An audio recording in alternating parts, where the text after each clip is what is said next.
Hello दोस्तों, नमस्कार। स्वागत है आपका हमारे यूट्यूब चैनल जीएस ज्ञान 247 में।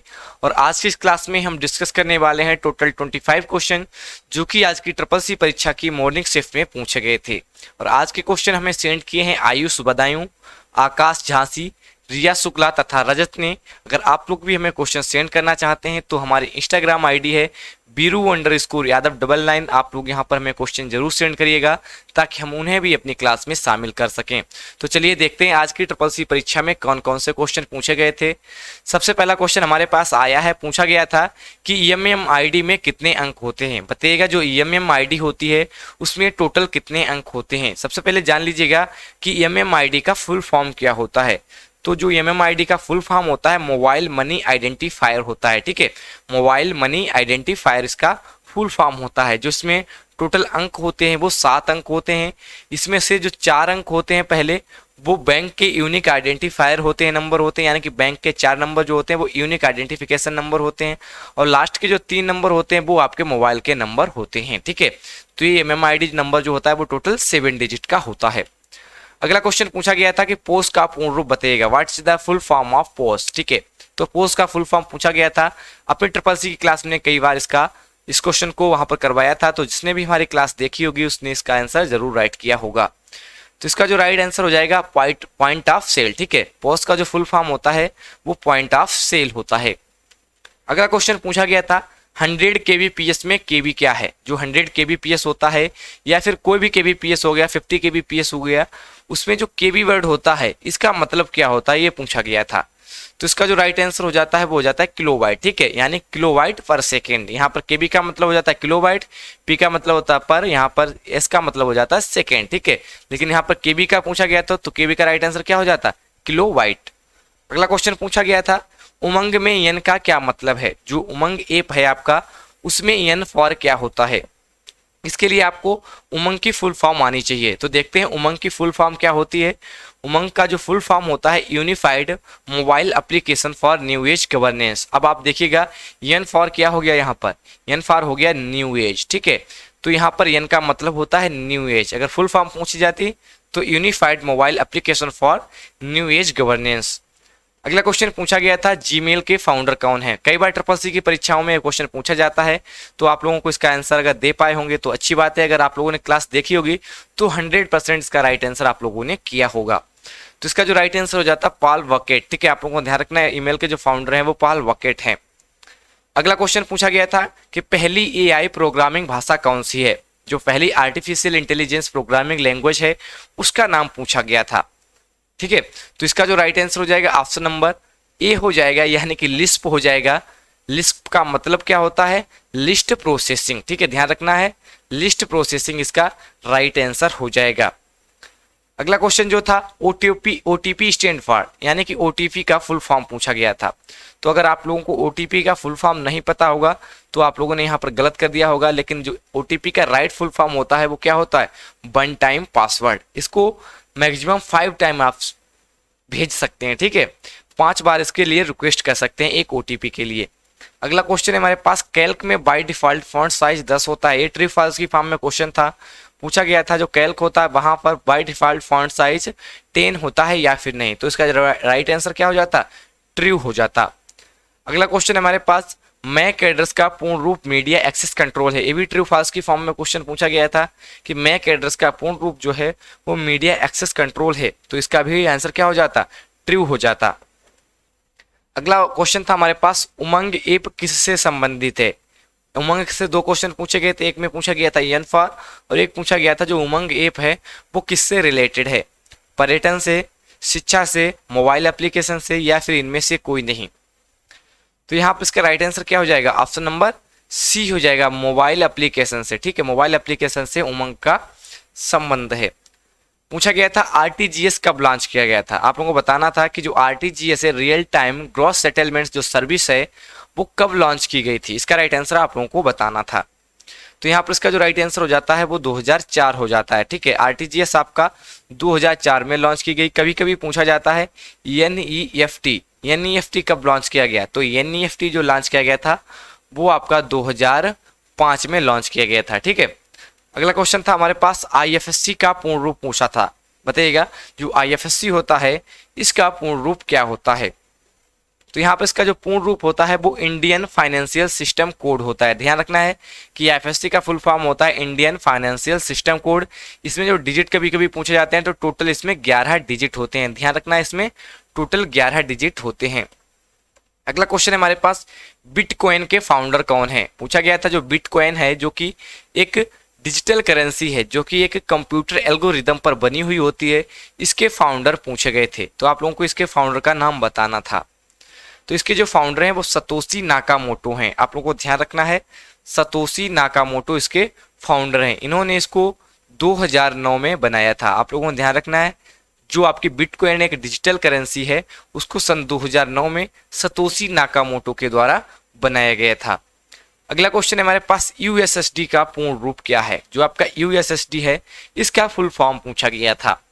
तो यहाँ पर इसका फुल फॉर्म क्या हो जाता है, अनस्ट्रक्चर्ड सप्लीमेंट्री सर्विस डेटा। ठीक है, unstructured supplementary service data USSD का राइट फुल फॉर्म हो जाता है। डब्ल्यू के फाउंडर पूछे गए थे। जो आपका डब्ल्यू है वर्ल्ड वाइड वेब है, इसके फाउंडर के नाम पूछा गया था कि इसके फाउंडर का नाम क्या है। तो यहाँ पर इस क्वेश्चन का राइट आंसर हर किसी को पता होगा। इसके जो फाउंडर हैं वो टिम बर्नर्स ली हैं। ठीक है, टिम बर्नर्स ली इसके जो है फाउंडर हैं। पूछा गया था टेक्स्ट को मध्य में करने के लिए किस शॉर्टकट की का प्रयोग किया जाता है। जो आपका टेक्स्ट होता है उसको सेंटर में करने के लिए किस शॉर्टकट की का प्रयोग किया जाता है। तो यहाँ पर इसका राइट आंसर हो जाएगा ऑप्शन नंबर कंट्रोल ई का प्रयोग किया जाता है। ठीक है, टेक्स्ट को मध्य में करने के लिए कंट्रोल प्लस ई का प्रयोग किया जाता है। अगर टेक्स्ट को आपको लेफ्ट में करना है तो कंट्रोल, ठीक है, कंट्रोल एल का प्रयोग करेंगे। अगर आपको राइट में करना है तो कंट्रोल आर का प्रयोग करेंगे। अगर आपको टेक्स्ट को जस्टिफाई करना है तो कंट्रोल प्लस जे का प्रयोग करेंगे। ठीक है, ये चीजें आप लोगों को ध्यान रखनी है। अगला क्वेश्चन है हमारे पास, डोस का पूर्ण रूप बताइए। जो डोस है उसका फुल फॉर्म पूछा गया था। तो इसका भी राइट आंसर हर किसी को पता होगा। डोस का जो फुल फॉर्म होता है वो डिस्क ऑपरेटिंग सिस्टम होता है। ठीक है, डिस्क ऑपरेटिंग सिस्टम इसका राइट फुल फॉर्म हो जाता है। अगला क्वेश्चन है हमारे पास, कैल्क में 179 कामा -2 का मान पूछा गया था। बताइएगा कैल्क में इसका मान क्या आएगा। 179 कामा -2 यानी -2 का मतलब है पीछे की दो अंकों को क्या करना है, राउंड ऑफ करना है। अगर ये पीछे के दो अंक जो हैं वो अगर 50 से ज़्यादा हैं तो यहाँ पर एक अंक बढ़ जाएगा, 50 से कम है तो घट जाएगा। यानी कि 179 है, यहाँ पर कितना हो जाएगा, 200 हो जाएगा। ठीक है, तो अगर यहाँ पर 149 होता तो यहाँ पर 100 ही रहता है, लेकिन 179 है, ये 200 के पास है ना कि 100 के पास है, इसीलिए राइट आंसर क्या हो जाएगा, 200। ठीक है, तो यहाँ पर राइट आंसर क्या हो जाएगा इसका, 200। 179 - 2 का मान 200 हो जाएगा। एआई के फाउंडर पूछे गए थे। बताइएगा जो आर्टिफिशियल लैंग्वेज है, ठीक है, आर्टिफिशियल इंटेलिजेंस है, इसके फाउंडर पूछे गए थे। ठीक है, बताइएगा इसके फाउंडर कौन है। तो राइट आंसर क्या हो जाएगा, जॉन मैकार्थी। ठीक है, जॉन मैकार्थी आर्टिफिशियल इंटेलिजेंस के जनक माने जाते हैं। 20वां क्वेश्चन था कि IPv6 में कितने बिट होते हैं। जो आपका IPv6 पता होता है उसमें कितने बिट होते हैं।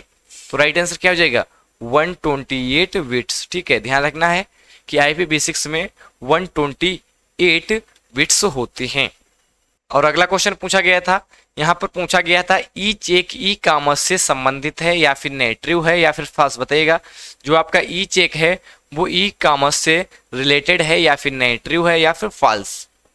तो 21 का राइट आंसर क्या हो जाएगा, ऑप्शन नंबर बी हो जाएगा, फॉल्स। ई चेक जो है वो ई कॉमर्स से नहीं संबंधित है बल्कि ई बैंकिंग से संबंधित है।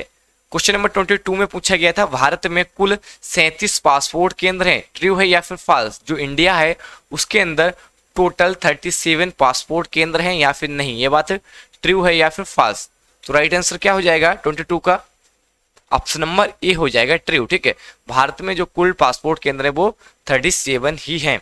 अगला क्वेश्चन था कि मॉड 50 - 7 विल बी -6, ये बात ट्रू है या फिर फॉल्स। बताइएगा मॉड 50 माइनस 7 विल बी -6, इसका राइट आंसर -6 है या फिर नहीं, ट्रू है या फिर फॉल्स।